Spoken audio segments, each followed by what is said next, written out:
Good afternoon. This lecture is for the Law of Contracts, CCRI, Spring 2020, the Monday night 7 p.m. section at the Flanagan campus in Lincoln. Um, this is Professor Walsh, and we will be covering Chapter 17 of the text tonight, which is the chapter that covers third-party rights. I will probably break this up into two sections as I'm still testing out some things, and I'm not quite sure how long I can go in one section. So at some point there'll be a break and you'll have to go on to part two of this lecture. Normally, when we think of contracts, we think of there being two parties, one side and the other, and in most situations that's very true. The courts have gone a long way to enforcing that idea because for many years, hundreds of years, they have imposed an idea called privity to contracts. Privity means that only people whose rights are involved, who are parties to the contract, have the right to sue in the contract, have the right to go into court to claim damages if they did not receive what they were supposed to receive under the contract, if they believe the other party has breached in some manner. There are two major exceptions to this rule of privity. One has to do with assignments of contract rights, where one party to the contract can take their rights and transfer them to a different party who was not originally part of the agreement. And the other major exception has to do with what we call third-party intended beneficiaries. There are many situations where people enter into an agreement not because they want to receive something for themselves, but because they want some benefit. They want part of the consideration to go to a third party. And in those situations, the courts have made an exception and have said that that intended third-party beneficiary has the right to sue as if they were an initial party to the agreement. An assignment of contract rights is basically taking the rights that you have as one of the initial parties to the contract and giving them to someone else, usually for consideration, selling them, transferring them, in such a way that that other person now holds the rights. When this happens, the person transferring the rights basically gives up their right to get anything from the contract at that point. However, we will see in a minute that they do not immediately get out of the contract completely. There still are some obligations that they may be held to. One who holds contract rights, who's an original party to a contract and transfers them to someone else, is called an assignor. A person who receives contract rights when they were not one of the original parties and they are basically taking them from one of the people who was an original party, they are called an assignee. Go back to the first and second week of class when we talked about terminology, and here's another one of those situations where if the word ends in OR, it means that someone is giving up rights usually. If the word ends in EE, it means somebody is receiving rights. So in this situation, the assignor is giving up their rights under the contract, and the assignee is receiving them, taking them from the original party to the agreement. When someone takes by assignment, they now have the right to receive whatever the benefit was going to be, whatever was going to come to the original party from whom they took their rights. Normally, under general contract law, all contracts are freely assignable, so that unless you put a provision into your agreement, into your initial agreement between the two initial parties, either side has the right to assign their rights to someone else, and the other party is subject to that and has to deal with it. Now, there are some exceptions to that, and we'll go through those in a minute, but the basic idea is all contracts are freely assignable unless you put into the agreement itself that no assignments will be allowed, and that an assignment will be considered a breach of the contract or will be considered invalid and will not be honored by the other side. Now, somebody who takes their rights by way of an assignment, someone who is an assignee, can never get more than what the assignor has to give. So, if there are any situations where, for some reason, the other party no longer had to perform. There had been some breach of the contract. There was some claim or defense that they had that would have prevented them from having to perform.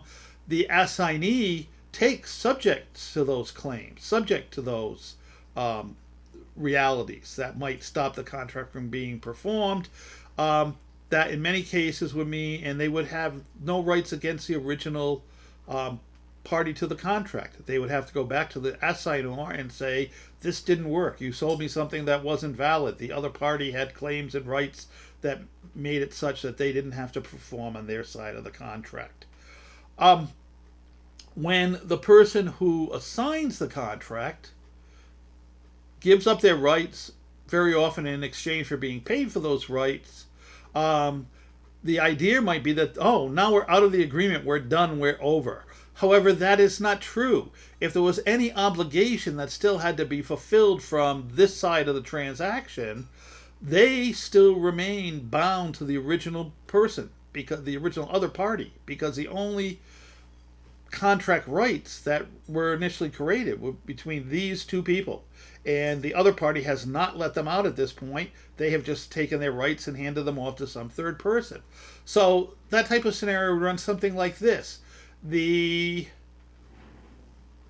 duty was that Mary was going to sell her car to Harry for $500. The agreement was Harry could pick up the car, pay $200, and then once he received the car, pay the other $300. Harry assigns his rights to Joe. Joe pays him $200, so Joe's going to, in effect, pay $700 to get the car. Harry's happy with that. He assigns his rights over. Joe pays the first $200 to Mary, but then he gets the car, takes the car, but then he does not pay the balance of the $300 that were owed.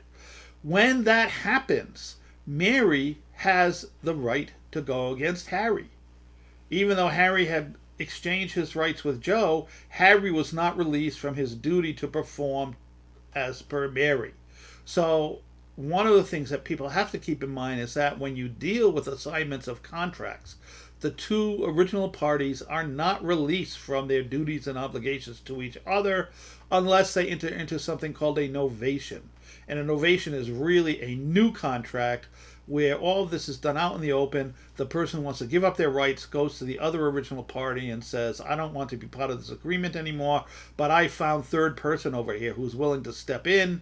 We all agree that that's what's going to happen, and the original party who's still left and the third party agree to release the person who wants to give up their rights. If that second contract is not entered into, the original party to the contract, who's now given up their rights, if there are any obligations still to be performed, they are still on the hook for those if the assignee does not come forward and perform them. Again, going back to the idea that the assignee can only take whatever rights that the assignor has. In this situation, Mary is buying the car from Fred. Mary agrees to pay $1,000 to Fred in installments of $100 a month. She gets the car after the second installment. That's the agreement. So she still has $800 to pay. Fred doesn't want to wait 8 months to get paid. He assigns those rights over to Joe. So Joe now has the right to collect $800 more from Mary, $100 a month. Somewhere in the second month of ownership, the car blows up, it breaks down, it dies. Mary mechanic determines that proper maintenance was not made on the car for years, that it was really sold to her in a fraudulent way, that certain defects in the car should have been disclosed and were not. So Mary now claims to have a defense against making further payments. When Joe comes to collect on his $800, he is subject to whatever claims Mary could have made against the original party. So Mary now can stand there, put her feet down and stamp them and say, no, the car was a lemon. I wasn't informed they were a lemon. I'm not paying you.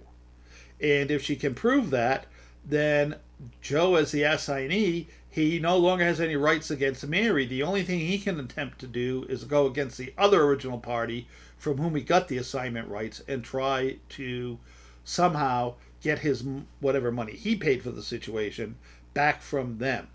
Mary can still, if she feels that non-payment is not sufficient to cover her damages, she still has a right to sue the other original party here.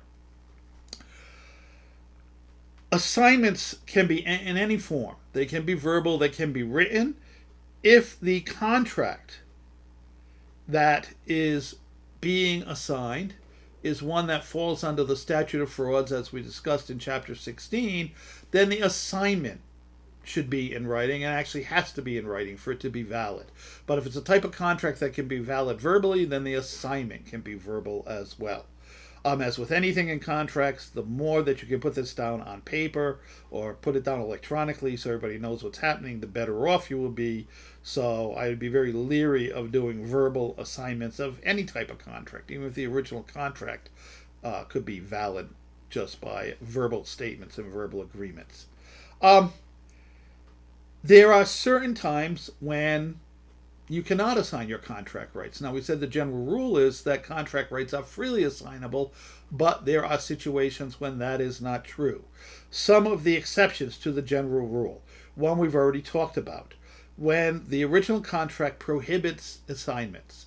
If the parties have enough presence of mind to put in the contract that we don't want this being assigned to third parties, then that is part of the terms of the agreement, and to try to assign the contract would actually could be considered as a breach of the contract, could subject the party who is trying to do that to damages. When a contract is for specific personal services from a particular party, all right, the person obligated to the service cannot delegate that duty to another. And any attempt to assign your duties under a personal service contract is called not an assignment officially, but is called a delegation of duties. This is a type of situation where Mary wants to hire a particular photographer to take the pictures at her wedding. She has done extensive research. She knows this particular person. She likes the work that they do. She knows that this is as much an art form as is a science. And she enters into a contract that 4 months from now, Fred is supposed to be the photographer at her wedding. Fred calls Mary up a week before the wedding and says, I assign my contract rights with you to George. George is going to be the photographer.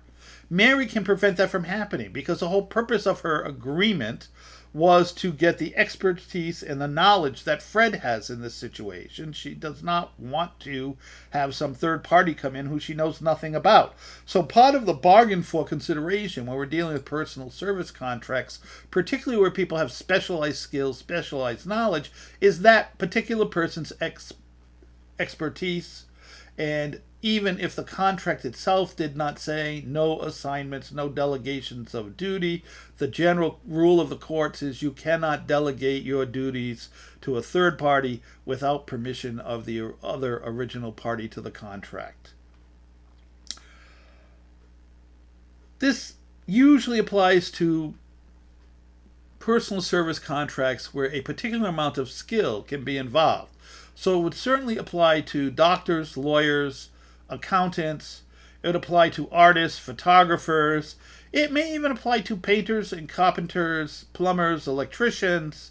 When we get to the area of lawn care, I don't know if that qualifies for expertise. It may, depending on what type of lawn care is being involved, but if it's just that you agree to come once a week and cut the grass, you might be able to delegate that to somebody else because it doesn't take a particular form of skill or expertise. But in any type of situation where the person is actually bargaining for the particular skills and the particular knowledge of somebody, then you cannot do a delegation of duties. The assignment cannot substantially change the duty of the other original party. So if Mary has agreed to sell a piano to Fred, and part of the terms were she's supposed to deliver the piano to Fred's house. Now, even though it may not be written, if Fred's house is 2 miles away from Mary's in the same city, that reality becomes an implied part of the contract. So when Fred assigns his rights to George, who lives 2,000 miles away, George cannot insist that Mary deliver the piano to Atlanta or to Miami because the contract said deliver to your house and now the rights have been assigned, Mary has every right to say that under the original contract, I only had to deliver the piano to Fred's house, and that is where it is going to go, and I'm not going to bring it anywhere else. It's up to you as the assignee to figure out how you're going to get it to where you want it to be. You cannot create an increase of duties. You cannot change the performance required by the other side when you make an assignment. They are only obligated to do whatever it was that they originally agreed to, and if somehow your assignment ends up in their duties being increased, they have a right to refuse to go along with that. They have a right to refuse to do anything beyond what was in their original contract. When the original contract says that it cannot be assigned, depending on the wording in the contract itself, several things could happen when somebody tries to make an assignment. Number one, the assignment could be held to be void with the contract still in effect, which means that the original party, the assignor, is still on the hook and is going to have to perform, and they're going to be the ones that receive the performance from the other side, whether they want it or not. Or they could state that the original contract now is null and void, that by any attempt to assign it, you have in effect voided the contract, or at least made it voidable, so the original party who's not the assignor now has the right to say, you assigned your rights, we're done. There's no contract here. This is over. All right, I'm going to stop now. We'll pick up again in the second one of these.